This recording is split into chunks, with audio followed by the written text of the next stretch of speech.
Assalamualaikum warahmatullahi wabarakatuh. Saya Auli Pradina dari kelompok 6 akan menyampaikan materi tentang gadai. Adapun anggota kelompok saya, anggota kelompok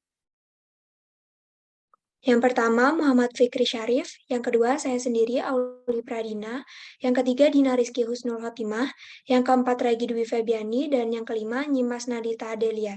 Selanjutnya adalah penyampaian materi yang akan disampaikan oleh Fikri.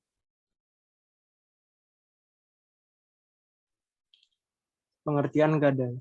Gadai dalam bahasa Arab disebut arram. Secara istilah, gadai adalah penyerahan suatu benda yang berharga dari seseorang kepada orang lain untuk mendapatkan hutang. Benda tersebut dijadikan jaminan utang atau pinjaman agar bisa dibayar dengan harganya oleh pihak yang wajib membayarnya, jika dia gagal atau berhalangan melunasinya.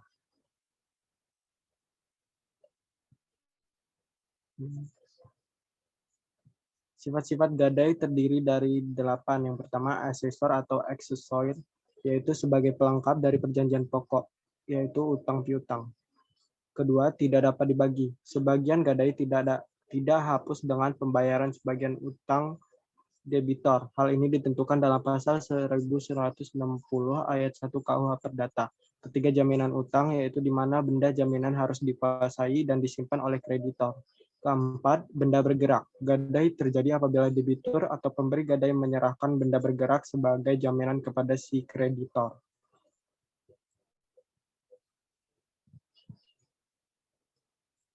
Next. Yang keempat yaitu menimbulkan hak kebendaan.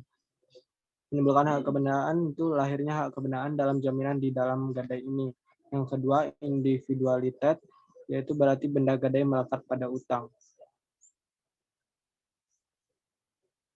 Yang ketujuh, benda gadai harus dikuasai pemegang gadai, yaitu benda yang dijamin haruslah dilepaskan dari kekuasaan si pemberi gadai dan diserahkan kepada pemegang gadai.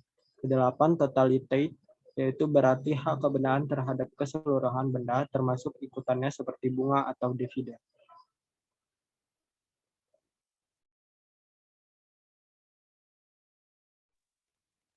Hak dan kewajiban pemberi gadai. Hak pemberi gadai berhak menerima uang gadai dari penerima gadai atau kreditur. Debitur berhak atas barang gadai apabila utang pokok, bunga, dan biaya lainnya telah dilunasinya.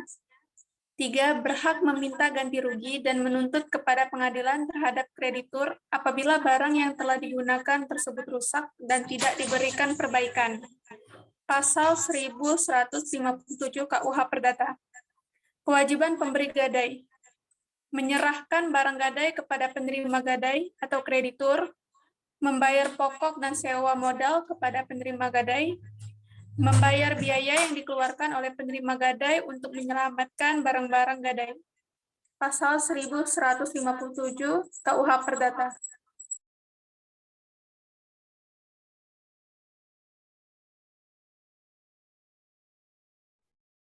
Selanjutnya, yaitu adalah hak dan kewajiban penerima gadai.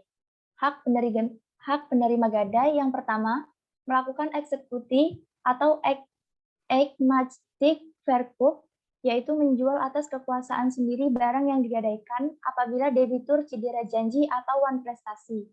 Yang kedua, melakukan real executor, yaitu menjual barang yang digadaikan apabila debitur cedera janji atau wan prestasi melalui perantara hakim. Yang ketiga, mendapatkan penggantian dari pemberi gadai semua biaya yang bermanfaat yang telah dikeluarkan penerima gadai untuk keselamatan beda gadai, pasal 1157 ayat 2 KUH Perdata. Yang keempat, jika suatu piutang yang digadaikan menghasilkan bunga, maka kreditur berhak memperhitungkan bunga piutang tersebut untuk dibayarkan kepadanya. Pasal 1158 KUH Perdata. Yang kelima, kreditur mempunyai hak retenti, yaitu hak penerima gadai untuk menahan benda penerima gadai sampai pemberi gadai membayar sepenuhnya. Hutang pokok ditambah bunga dan biaya-biaya lainnya yang telah dikeluarkan oleh penerima gadai untuk menjaga keselamatan benda gadai, pasal 1159 KUH Perdata. Selanjutnya yaitu kewajiban pemberi gadai. Yang pertama, kreditur hanya menguasai dan menjaga barang gadai milik debitur.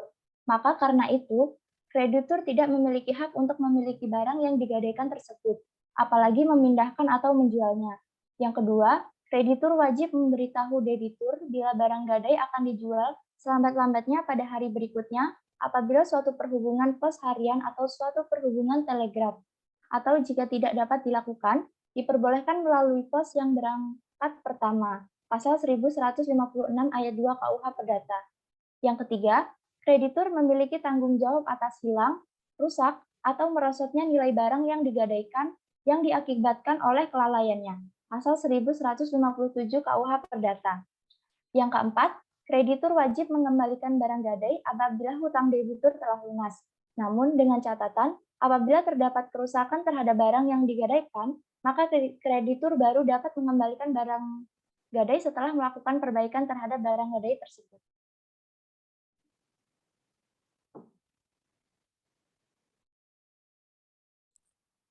Cara pengadaan gadai. Yang pertama, kunjungi outlet penggadaian terdekat, lalu siapkan identitas diri berupa KTP dan barang jaminan, lalu isi formulir pengajuan dengan data diri lengkap sesuai dengan KTP, serahkan barang gadai kepada petugas penaksir pegadaian. Selanjutnya, penaksir akan menginfokan uang pinjaman maksimal yang bisa didapatkan. Yang keenam, petugas kasir akan memberikan surat bukti gadai, lalu uang akan diberikan kepada nasabah berupa tunai atau transfer ke rekening.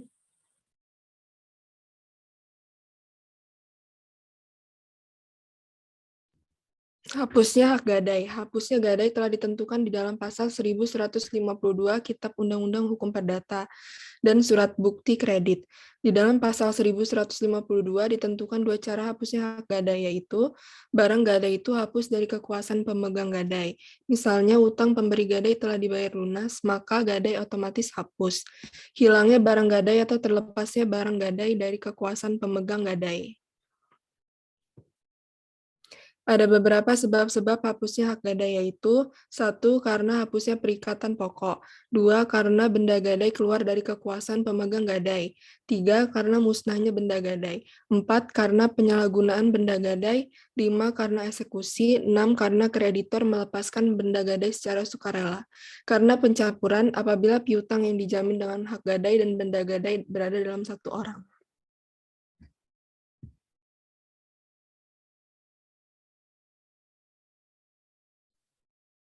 Sekian presentasi dari kelompok kami akhiri. Wassalamualaikum warahmatullahi wabarakatuh.